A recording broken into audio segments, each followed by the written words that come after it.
Temos a honra de entrevistar o professor Francesc Torralba, que, na nossa opinião, é o maior especialista em inteligência espiritual na atualidade, que é um assunto que está ganhando o mundo, gerando muito interesse em toda a parte, inclusive dentro das universidades e até nas empresas. Professor Torralba, a primeira pergunta que eu gostaria de fazer é como o senhor faz a distinção entre inteligência espiritual e religiosidade? A ver, la inteligencia espiritual es una capacidad que tiene todo ser humano, más o menos desarrollada, como pasa con la inteligencia lingüística o la inteligencia matemática, ¿no? Y de lo que se trata es de desarrollarla para que todo ser humano se desarrolle en plenitud, ¿no? En cambio, la religiosidad es la relación personal con una realidad fundamental que denominamos Dios. Eso presupone fe. Hay personas que tienen fe, que creen, y hay personas que no creen, pero todos tienen inteligencia espiritual. Por lo tanto, es distinto. La inteligencia espiritual es una característica antropológica de todo ser humano. La religiosidad es una opción personal que algunos viven con intensidad y otros no viven en su propia existencia. Existe uma idade certa para se falar em inteligência espiritual ou isso já aparece como um fenômeno desde a infância? Aparece desde la infancia. Lo que pasa que su desarrollo depende mucho del contexto. Si un niño está en un contexto donde no se desarrolla ninguna operación espiritual, no se medita, no se contempla, no se ora, este niño queda como atrofiado, no puede florecer esta inteligencia. En cambio, hay contextos que estimulan esta inteligencia. Esto pasa lo mismo con la lengua. Todo ser humano, ya lo dice Aristóteles, al nacer tiene capacidad de hablar, pero no habla. Hablará la lengua de su madre, por eso hablamos de la lengua materna, ¿no? Por repetición. Pero si nadie le habla, no hablará, a pesar de tener la capacidad. Entonces, el contexto es muy importante y los que educamos tenemos que crear contextos, esferas, ambientes que sean lo más estimulantes de todas esas inteligencias que hay en la persona. Si no, queda como atrofiada o queda un desarrollo unidimensional. Una se desarrolla mucho y otra queda muy pequeña. Quais seriam as principais consequências de uma pessoa que está atrofiada do ponto de vista da inteligência espiritual? Pues son muchas. Una primera es, y grave, es que es una persona que esencialmente es superficial, banal. No se pregunta las grandes cuestiones. Siempre está preocupada por estupideces, por lo más efímero, por lo más accidental. Es una persona que fácilmente puede quedar atrapada por el fanatismo, por el sectarismo. Una persona que no tendrá control emocional, no tendrá capacidad de tomar distancia. Una persona que fácilmente puede caer en el sectarismo, en el tribalismo. Las personas que cultivan la inteligencia espiritual son capaces de trascender, ir más allá, ver lo que une, a pesar de la lengua, a pesar de la capacidad, a pesar de el dinero que tenga uno y otro, ¿no? Y eso nos une y crea puentes de relación. Por lo tanto, yo creo que incluso en el ámbito de la educación pública, no solo de la educación cristiana, debemos cultivar la inteligencia espiritual porque nos hace ciudadanos más completos, más complejos, más serenos, más pacíficos, en el fondo más libres y mucho más reflexivos y profundos. Já está implícito no que o senhor respondeu antes, mas talvez só para deixar bem claro, eu vejo que há uma relação forte entre a inteligência espiritual e a inteligência emocional, como a define o professor Daniel Goleman. Concorda com isso? De hecho, el modelo de inteligencias múltiples a veces lo reflexionamos erróneamente, pensando que cada una está separada de la otra. Y no es así. Todas están formando una red. Son interdependientes, como nos pasa con las neuronas, son interdependientes, ¿no?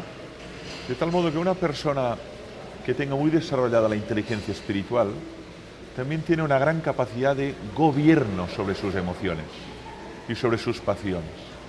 Lo vemos en los grandes maestros espirituales, lo vemos en un maestro como fue Gandhi, ¿no? O como fue Martin Luther King, ¿no? O como fue Teresa de Calcuta, santa de la Iglesia Católica, ¿no? Personas con una gran capacidad de autodominio emocional y de no responder a provocaciones, ataques, violencia, ¿no? La no violencia de Gandhi es imposible sin su gran inteligencia espiritual desarrollada, ¿no? Cuando uno le insultan, le pegan, le vejan, le golpean, lo más espontáneo es responder, es reaccionar.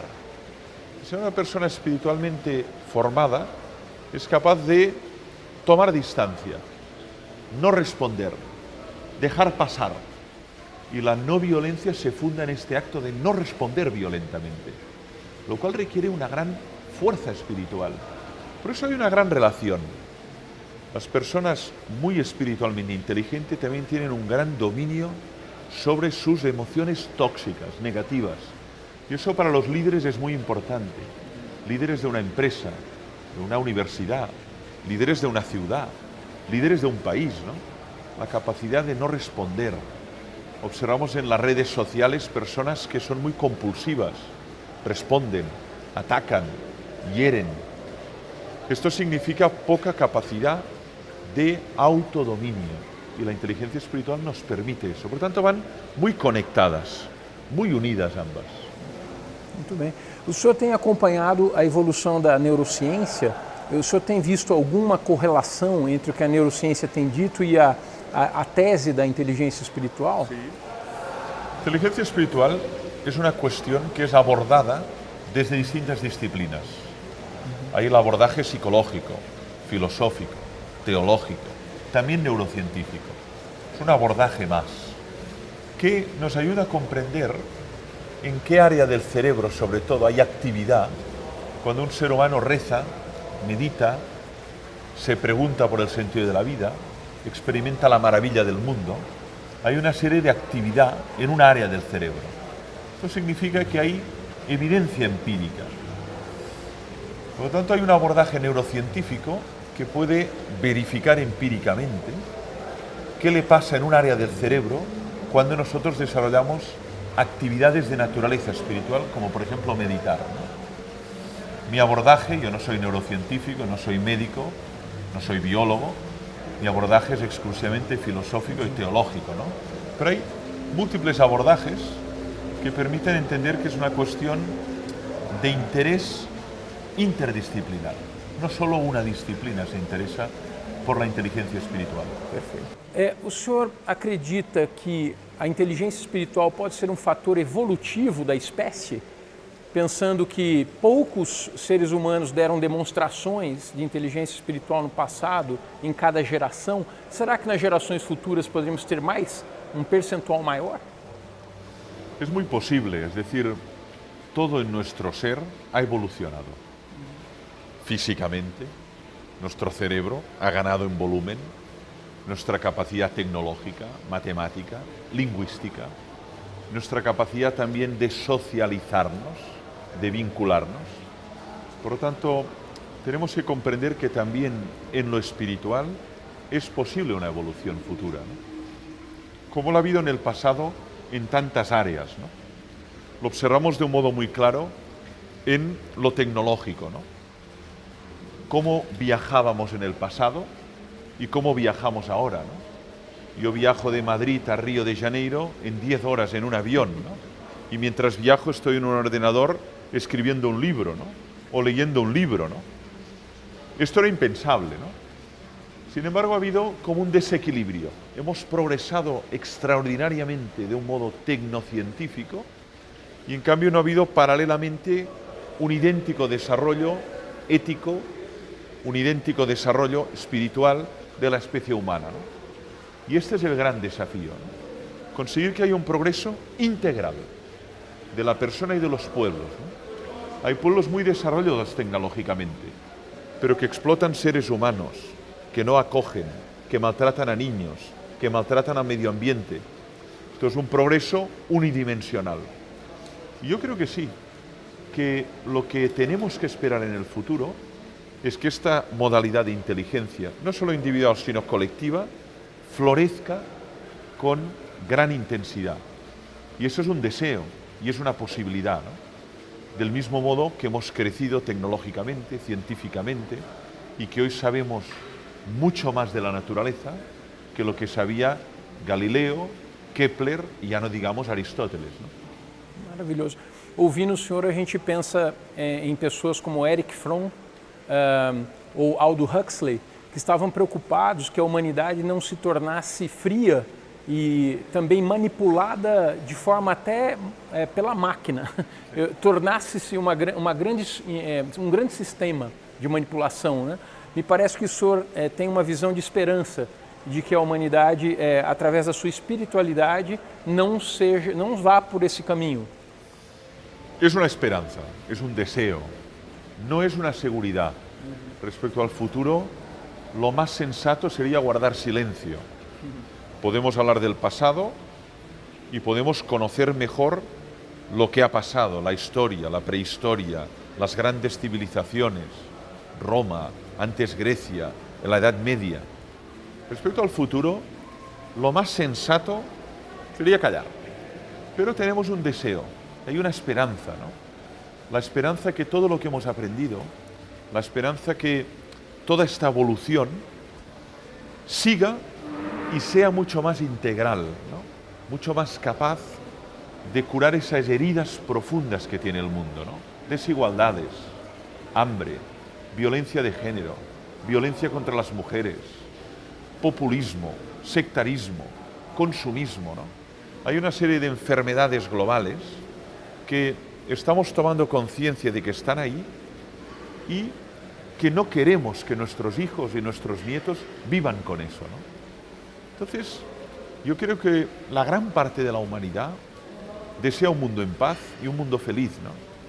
Otra cosa es que nos falta mucho más conciencia global. Cada uno tiene su conciencia individual. Mi trabajo, mi apartamento, mis hijos, mi pequeña tribu. Y lo que tiene que nacer en un mundo global, la expresión de McLuhan, the Global Village, lo que tiene que nacer en la Global Village es a global consciousness, una conciencia global, ¿no? Y tener un sentido de globalidad, ser ciudadanos del mundo, más allá de el arraigo a la propia tierra, la propia cultura, la propia lengua, sentir que formas parte de un gran barco, y ese barco es la humanidad. Y a veces nos falta esta capacidad de vernos como parte de un todo. Y somos muy individualistas y muy particularistas, ¿no? Me faz lembrar Pierre Teilhard de Chardin. Sí. O senhor o aprecia, conhece a obra de Pierre Chardin? Lo apreció muchísimo. Un jesuita que además yo creo que se adelantó a su tiempo, ¿no? Un hombre que trató de vincular, por un lado, la paleontología, por otro lado, la teología cristiana y por otro lado, la mística, ¿no? Una figura muy creativa, muy incomprendida, fue perseguida, incluso consta todavía en el libro el índice de los libros prohibidos, de los autores prohibidos, Index Librorum Prohibitorum, ¿no? Y sin embargo es un autor que el mismo Papa Francisco subraya, valora y cita en sus textos, ¿no? El Papa Francisco, que también es jesuita, que es un papa del Cono Sur, muy cerca de aquí, argentino, es un papa muy interesado, muy respetuoso con el pensamiento de Pierre Teilhard de Chardin, ¿no? Y él tenía esta idea evolutiva, ¿no? Y de una evolución global, ¿no? No solo que evolucionáramos no éticamente, sino también cordialmente, ¿no? A veces tenemos una cabeza muy grande, esta persona piensa mucho, pero un corazón muy pequeño, ¿no? De lo que se trata es de que haya una evolución de la totalidad de la persona, ¿no? Y él veía como punto de llegada, ¿no?, esta especie de punto omega, ¿no?, que sería la cristificación del mundo, ¿no? Cuando ya seríamos capaces no solo de saber cosas, sino de amarnos plenamente unos a otros. Y estamos muy lejos todavía de esto. Para terminar, professor, uma última pergunta. A Caminhos Vida Integral, nossa empresa, é uma empresa de educação. Nós acreditamos que a educação é fundamental para o desenvolvimento humano, inclusive no aspecto espiritual. O senhor acredita que a inteligência espiritual pode ser ensinada? Yo parto de una idea de educación que justamente tiene que ver con el desarrollo pleno de la persona. El concepto alemán Bildung es el que a mí me resulta más adecuado para expresar lo que digo, ¿no? Cuando los románticos alemanes hablan de la Bildung y de la Bildung Roman, ¿no? Hablan de una formación, la forma Sau, vosotros decís, integral de la persona, ¿no? Que incluye, de entrada, lo corporal, incluye lo psíquico, incluye lo social, pero incluye también lo espiritual. Y para mí, una formación integral exige necesariamente el desarrollo de esta inteligencia espiritual. Y eso algunos países lo han visto, algunos sistemas educativos ya lo contemplan, y es bueno que se vaya extendiendo en el conjunto del mundo, superando prejuicios o preconceptos negativos de lo espiritual, que hay muchos, que a veces se confunde con lo religioso o con lo confesional, ¿no? Y de lo que se trata es de ver que esto es un dato antropológico, una característica de todo ser humano, independientemente de su edad, de su sexo, y por lo tanto que es algo que está ahí y que puede florecer, pero necesita de un jardinero que lo cultive, que lo proteja, que lo cuide. Queria agradecer ao senhor pela oportunidade, parabenizá-lo, porque sentimos na sua pessoa esse Bildung do alemão de uma maneira integral, né? Um indivíduo como o senhor que tem uma inteligência, um QI muito alto, sabe articular bem as ideias, mas também tem uma cultura muito ampla e, ao mesmo tempo, tem uma humildade e uma espiritualidade muito grande. Acho que precisamos de mais líderes do pensamento e pensadores e filósofos da sua estirpe. Parabéns e muito obrigado novamente. Gracias a ustedes. Afortunadamente en el mundo hay muchas personas anónimas que están trabajando también para desarrollar globalmente a los niños, ¿no? En escuelas rurales, en escuelas pobres, en escuelas de ciudades, ¿no? Que no son conocidos, ¿no? Pero que observan que hay que ayudarles a crecer totalmente, ¿no? Holísticamente, ¿no? Y nosotros tenemos que divulgar estas ideas en todo el mundo, para que todo el mundo tenga derecho a una Bildung o a una formación integral.